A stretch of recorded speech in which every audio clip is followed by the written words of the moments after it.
Do your practicing sessions sound like this?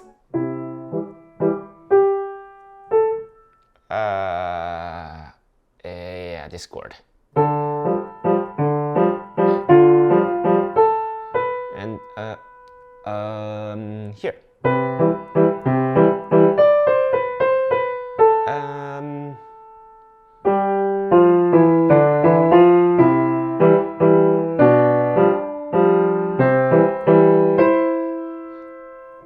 You can probably tell there's a lot of things wrong with the way I just played right now, but I bet you're practicing like this too.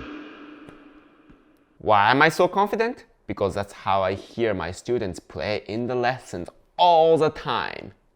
One of the wrong things I did was I got faster and faster as the music went and stopped so many times. And, here.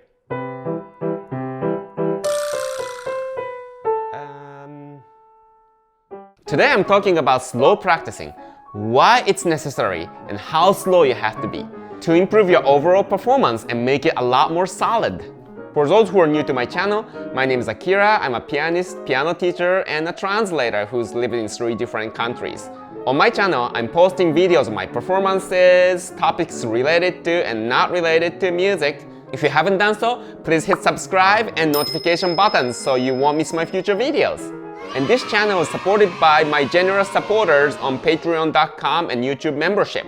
These contents take a lot of time and effort to create, and your support has been huge encouragement as I try to grow this channel little by little. And if you're kind enough to support me for $3 or $10, I will leave a link to my Patreon page in the description below. You can also support this channel by becoming a YouTube member right here.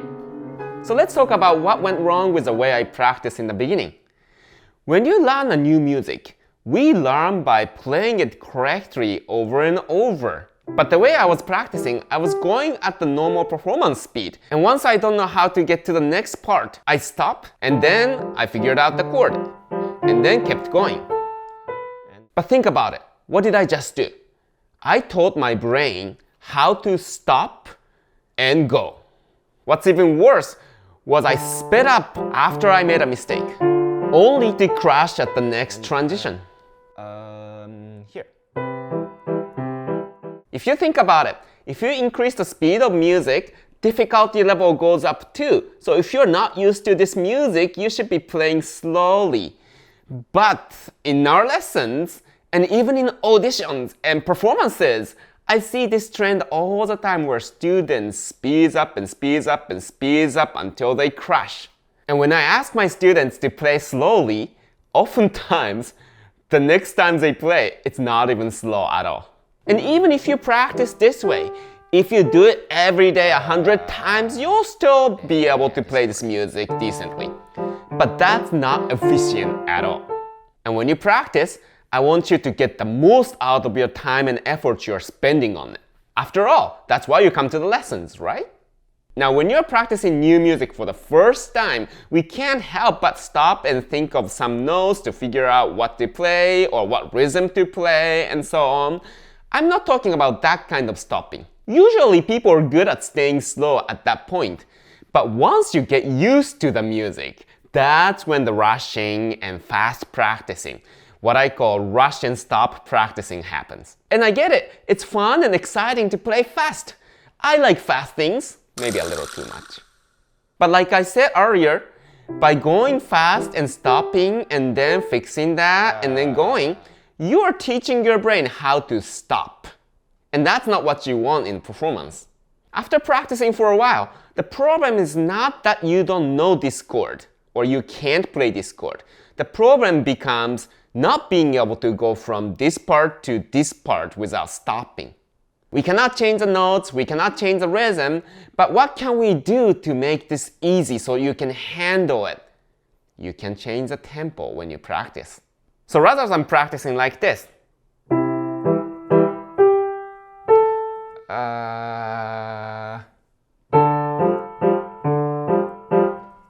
you should slow down and go. Now you have plenty of time to figure out the next chord. Now you successfully transition to the next chord. It may have been very boring, but you actually played through without mistakes. And if you do it enough times, your brain will know, oh, when I go from here to here, this is what I do. And that's how you can play continuously. And at that point, you're ready to speed up. And believe it or not, speeding up is the easiest part of learning a new music. Once you have a good foundation with slow practice, you will be able to speed up. It doesn't take that much time to speed up at that point. So what I usually tell my students who has a habit of rush and stop practicing is that when I give them a new piece, I tell them next week, I want to hear super slow motion version of this music. I don't care how slow it is, as long as you don't hit the wrong key or you don't stop. And I mean it. Because slow, continuous playing is much more pleasant to listen to as well than going fast and crash and fast and crash. And remember, slower you play, the easier it should get. And if you cannot play slowly, you cannot play fast either. Now to this comment, you might say, but sometimes I can play faster, but it's so hard to play slowly. I get that feeling too, because I used to think that way. But the chances are, even when you're playing fast, you're making the same mistake and you have the same issue, you just don't notice it because it passes so fast. Or if you're actually playing better when you're playing faster and can't slow down, that means you are relying on your muscle memory, aka kinetic memory. When you're using muscle memory, your brain is remembering how it feels to play certain things. But it's very dangerous to rely on this because it relies on how it feels, meaning if something feels different, then your whole memory is gone. And I'll show you an example of this. This is a lovely piece called La Campanera by Liszt. I played this music before, I performed it several times, but it's been a while since I played it, so I'll try to relearn a part of it in front of you right now.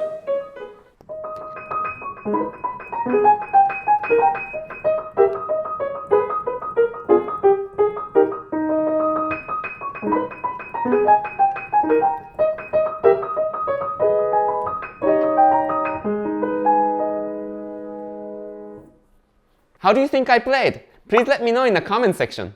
So it may have sounded okay to you, but there's a lot of notes that I was missing. So now I'm gonna start practicing slowly and see what happens.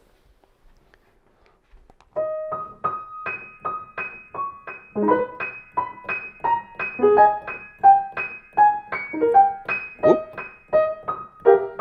Up. Up.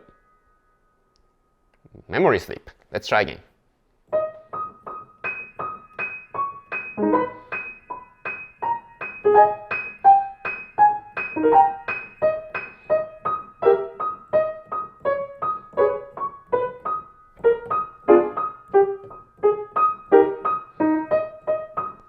So it does sound worse.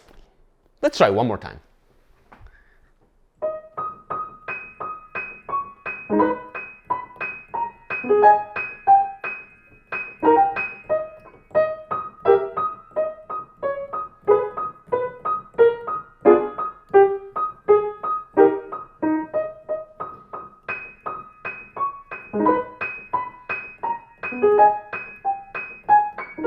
Oh, I totally missed it. Oh, wrong chord.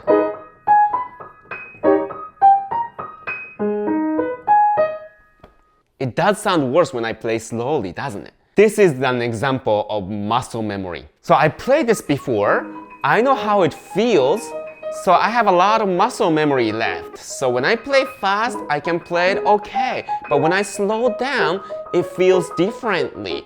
My hand's not getting that same momentum. All of a sudden, I cannot even play this music. Now you might think, well, if you can play fast and okay, isn't that okay? And I say no, because if I'm relying on muscle memory, when I play in a big concert hall and the piano feels different from my own piano, or the acoustics is different, the way I sound is different in the concert hall, anything that changes poses risk to your muscle memory. If anything changes, if any of the feeling changes, you won't be able to play it reliably. So in this case, I was actually getting rid of my muscle memory by going slowly. And whatever the notes that I didn't have it solidly, And whatever the notes I couldn't play properly, those are the notes that I actually don't have it. If you think logically, if you can play fast, shouldn't you be able to play slowly as well? But in this case, clearly proves not. Even if you can play fast, sometimes you actually don't know what you're playing, you're kind of mimicking how it feels. But I assure you, we can say the opposite. If you can play slowly, you can play fast. It's just a matter of improving the technique. Because you already know all the notes at that point. So for this reason, even if you've been learning the same piece for a long time and you think you're ready for performance, I challenge you to play really slowly and see what happens. If you can play without any problem very slowly, then you are truly ready. If you start seeing any problems, those are your weak spots. It's really good idea to fix those spots slowly and make sure you actually logically know the music. So let's talk about how slowly should you be playing. The answer is as slow as you need to play it perfectly. And to enforce that, I have a personal rule that if I make one mistake, I turn down the notch. If I make two mistakes, I turn down the notch again on my metronome until I can handle that music. So let's see how slow I have to be to play this La Campanella section. The tempo I played earlier was still too fast, so I'm gonna go slower.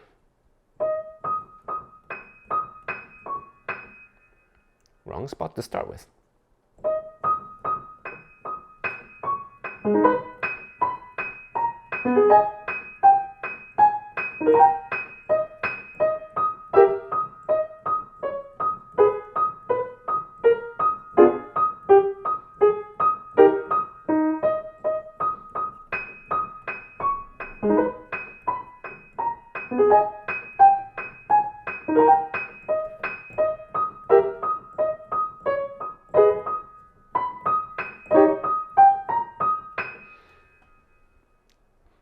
I didn't want to admit, but I actually missed one key earlier, and I was gonna just let it slip, but then I missed another one. So yes, I have to follow my own rule, slow down even further.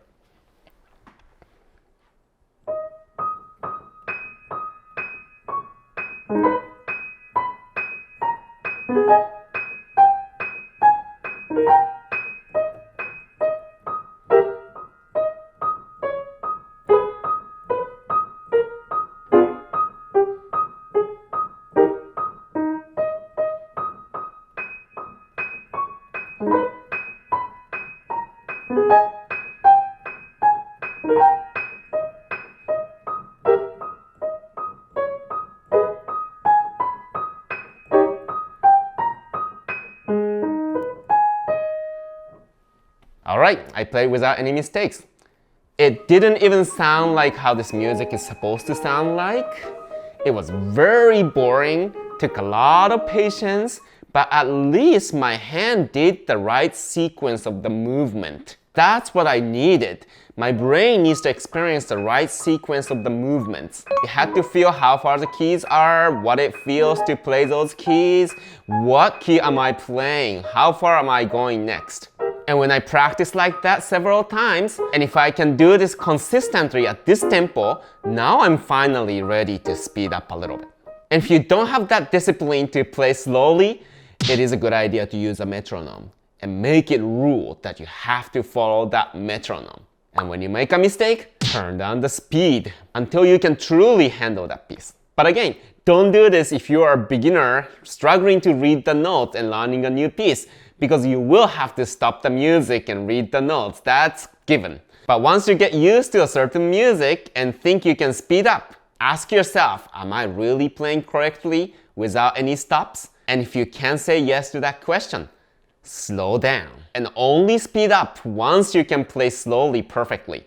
And that way your performance is gonna be much more solid and your teacher and audience will be very happy. Alright, that's it for today. As always, if you like this video, please hit the like button so YouTube will know this is a good content and start spreading to other people. If you have any questions or comments, please leave them in the comment section. I have a lot more practicing tips to share with you, so don't forget to subscribe and hit the notification button so you won't miss my future videos. I hope these videos are helpful, but nothing will beat one-on-one lesson to address your individual needs and concerns. And if you're interested in taking online lessons or consultations with me, I'll leave the link to my appointment system in the description. Thank you for watching. I'll see you in the next video. Bye bye.